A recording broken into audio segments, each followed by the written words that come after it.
lumière de sa face sur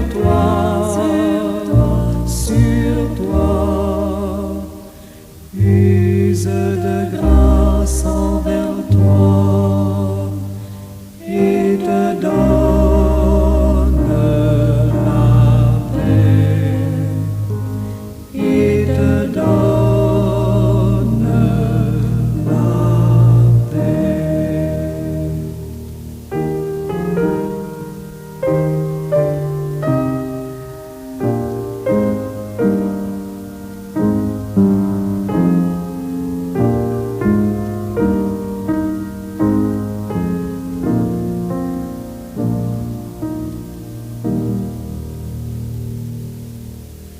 L'Éternel te bénisse, l'Éternel te bénisse et te garde, fasse lever la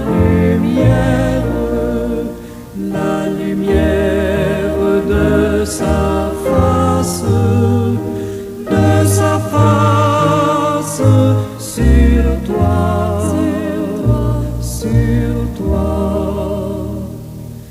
use de grâce envers toi et te donne la paix, et te donne la paix.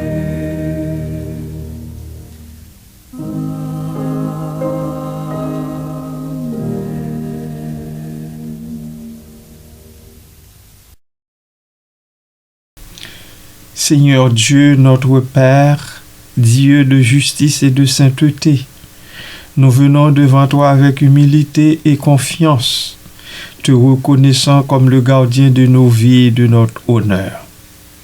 Nous te prions pour tous tes enfants, afin que tu préserves leur réputation comme un trésor précieux à tes yeux. Que leur nom soit associé à la droiture, à l'intégrité et à la sagesse, et que toute parole ou action malveillante à leur égard soit rendue vaine. Protège-les, Seigneur, des calomnies, des mensonges et des faux témoignages, et fais briller ta lumière sur leur chemin, afin que leur vie reflète ta gloire et ta vérité. Donne-leur, ô Dieu, la force de marcher dans la sainteté et la sagesse de discerner les pièges de l'ennemi. Que leur témoignage soit un parfum de vie pour ceux qui les entourent et que toute attaque contre leur réputation soit transformée en bénédiction. Nous te confions leur nom, leur famille et leur ministère, sachant que, ô Dieu, fidèle qui défend les justes, que ta paix règne dans leur cœur et que ta justice triomphe en toutes choses. Merci Seigneur, merci de visiter, Seigneur, ô Dieu, Daniel Bonhomme, cette jeune femme qui est très malade dans son corps. Que dans ta grâce, ô Dieu, tu la visites et tu étendes tes mains bénissantes sur elle selon ton bon plaisir. Fais ça également pour Manel Blaise et Stéphanie Pierre-Louis, Seigneur. 3 jeunes femmes dans la trentaine, terriblement malades dans le corps. Oh Dieu, nous invoquons sur elles une grâce spéciale de ta part. Oui, Seigneur, c'est toi, c'est à toi de décider, Seigneur. Nous n'avons pas d'ordre comme tel à te passer. Mais c'est important, Seigneur. Et tu le veux aussi que nous prions les uns pour les autres. Ainsi, ô Dieu, je te demande de façon spéciale de visiter ces jeunes femmes et de poser ta bonne main sur elles selon ta sainte volonté. Merci Père, merci Seigneur, merci bon Papa. Au nom de Jésus, notre avocat et notre sauveur, nous prions. Amen.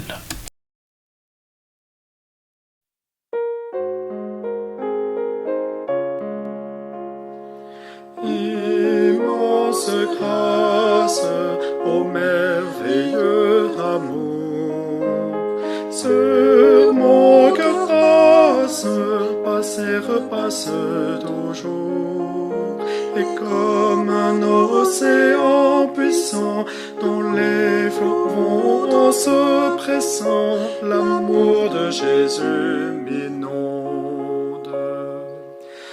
Onde sur onde, comme un flot pressant, puissant, ton grand amour coulait m'inonde, comme un immense océan.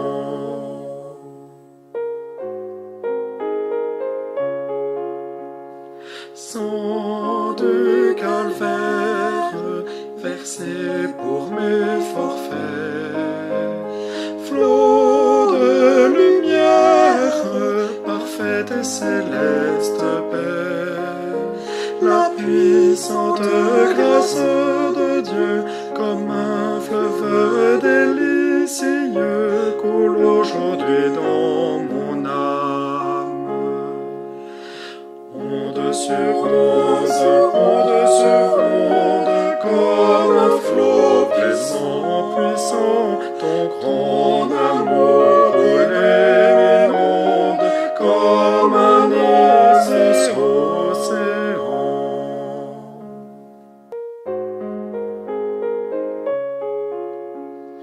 Quand l'enfer gronde, cherchant à m'ébranler, ta grâce abonde, je marche sans plus trembler. De Golgotha le flot vainqueur coule sans cesse dans mon cœur et m'entraîne vers la gloire. Onde sur onde, comme un flot pressant, puissant, ton grand amour coulait m'inonde, comme un immense océan.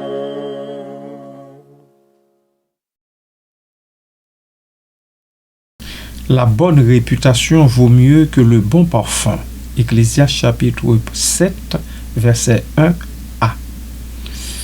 C'est avec cette maxime d'Ecclésiaste que je vous salue, bien-aimés dans le Seigneur et amis de partout, ce matin. Cette maxime affirme que la valeur d'une bonne réputation surpasse celle des plaisirs sensoriels éphémères, symbolisés ici par le bon parfum. Elle met en lumière l'importance de l'intégrité, de la moralité et de la confiance dans la construction de relations durables et significatives. Elle souligne que ces qualités ont un impact plus profond et durable que les simples plaisirs matériels. L'explication qui suit explore les différentes facettes de cette sagesse intemporelle. Le contexte biblique. Pour bien comprendre cette maxime, il est essentiel de la situer dans son contexte biblique. L'Ecclésiaste est un livre de la sagesse qui explore des questions existentielles de la vie, de la mort, du bonheur et du sens. Son auteur, traditionnellement attribué au roi Salomon, examine la vanité des efforts humains et la recherche du bonheur dans les plaisirs terrestres. Dans ce contexte, la comparaison entre une bonne réputation et le bon parfum prend tout son sens. Le bon parfum, plaisir éphémère et superficialité. Dans l'Antiquité, le bon parfum était un symbole de luxe, de plaisir et de statut social. Il était utilisé lors de cérémonies religieuses, de fêtes et dans la vie quotidienne pour masquer les odeurs désagréables et créer une atmosphère agréable. Cependant, le parfum, aussi agréable soit-il, est par nature éphémère. Son odeur s'estompe avec le temps et son impact est limité à la sphère sensorielle. Sur le plan métaphorique, le bon parfum représente les plaisirs superficiels et les possessions matérielles qui peuvent sembler attrayants à court terme, mais qui ne contribuent pas à un bonheur durable ou à une satisfaction profonde.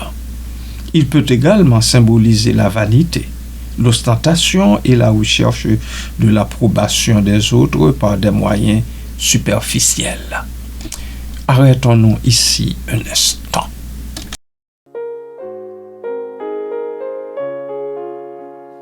Sang de calvaire, versé pour mes forfaits, flot de lumière, parfaite et céleste paix, la puissante grâce de Dieu, comme un fleuve délicieux, coule aujourd'hui dans mon âme. Onde sur onde, comme un flot puissant, ton grand amour brûlait mes ondes, comme un immense océan. Une bonne réputation, valeur durable et profonde. En contraste avec le bon parfum, une bonne réputation est une qualité durable et profonde. Elle est le résultat d'un comportement éthique, d'une intégrité morale et d'une constance dans les actions. Une bonne réputation se construit au fil du temps par la confiance que l'on inspire aux autres, par le respect que l'on témoigne à son prochain et par la loyauté dont on fait preuve. Une bonne réputation a un impact bien plus important que le simple plaisir sensoriel. Elle ouvre des portes, facilite les relations, inspire la confiance et crée un environnement favorable à la réussite personnelle et professionnelle. Elle est un atout précieux qui peut influencer positivement la vie de l'individu et de ceux qui l'entourent. Les avantages d'une bonne réputation. Cette maxime biblique met en évidence plusieurs avantages d'une bonne réputation. Nous avons la confiance et le respect. Une bonne réputation inspire confiance et respect de la part des autres. Les gens sont plus enclins à faire confiance à une personne réputée honnête, intègre et fiable. Relations durables. Une bonne réputation facilite la construction de relations durables et significatives. Les gens sont plus attirés par ceux qui ont une bonne réputation et sont plus enclins à s'engager dans des relations à long terme avec eux. Opportunités. Une bonne réputation ouvre des portes et crée des opportunités. Les employeurs, les partenaires commerciaux et les autres personnes sont plus susceptibles de vouloir travailler avec une personne qui a une bonne réputation. Influence positive. Une bonne réputation permet d'exercer une influence positive sur les autres. Les gens sont plus susceptibles d'écouter et de suivre les conseils d'une personne qu'ils respectent et en qui ils ont confiance. Héritage. Une bonne réputation est un héritage précieux que l'on peut laisser à ses enfants et à sa communauté. Elle est un témoignage de la vie que l'on a menée et de l'impact que l'on a eu sur le monde. Je m'arrête ici pour souffler avant de continuer.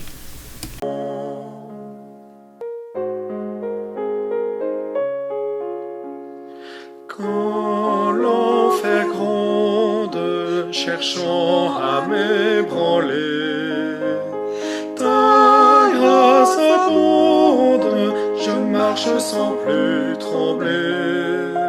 De Golgotha le flot vainqueur coule sans cesse dans mon cœur et m'entraîne vers la gloire. Onde sur onde, comme un flot pressant, puissant, ton grand amour coulait m'inonde comme un immense océan. Comment construire et maintenir une bonne réputation? Construire et maintenir une bonne réputation demande du temps, des efforts et un engagement constant envers l'intégrité et la moralité. Voici quelques conseils pour y parvenir. Premièrement, soyez honnête et intègre. L'honnêteté et l'intégrité sont les fondements d'une bonne réputation. Dites toujours la vérité, même si elle est difficile, et agissez toujours conformément à vos valeurs morales. Soyez fiable et responsable. Tenez vos promesses et assumez vos responsabilités. Les gens doivent pouvoir compter sur vous pour faire ce que vous dites que vous allez faire. Soyez respectueux et empathique. Traitez les autres avec respect et empathie, même ceux qui sont différents de vous. Écoutez attentivement ce qu'ils ont à dire et essayez de comprendre leur point de vue. Soyez généreux et serviables. Aidez les autres quand vous le pouvez, sans attendre rien en retour. Pas de retour d'ascenseur, oh non. La générosité et la serviabilité sont des qualités qui sont très, très appréciées. Apprenez de vos erreurs. Ah oui, il faut apprendre de ces erreurs. Tout le monde en fait des erreurs. L'important est d'apprendre de ces erreurs et de ne pas les répéter. Reconnaissez vos erreurs, présentez vos excuses si nécessaire et faites tout votre possible pour réparer les dommages causés, les dommages que vous avez causés ou que vous auriez causés. Protégez votre réputation. Soyez conscient de l'impact de vos actions sur votre réputation. Évitez les comportements qui pourraient la compromettre, comme la malhonnêteté, la tromperie ou la méchanceté, la duperie et j'en passe. Bien-aimés, cette maxime biblique, une bonne réputation vaut mieux que le bon parfum, est un rappel puissant de l'importance de l'intégrité, de la moralité et de la confiance dans la construction d'une vie significative et épanouissante. Elle nous encourage à privilégier les valeurs durables et profondes plutôt que les plaisirs éphémères et superficiels. En construisant et en maintenant une bonne réputation, nous pouvons non seulement améliorer notre propre vie, mais aussi avoir un impact positif sur le monde qui nous entoure. La quête d'une bonne réputation est un investissement à long terme qui rapporte des dividendes inestimables. Je vous en donne ma parole. Et je souhaite que Dieu vous en fasse la grâce. Amen.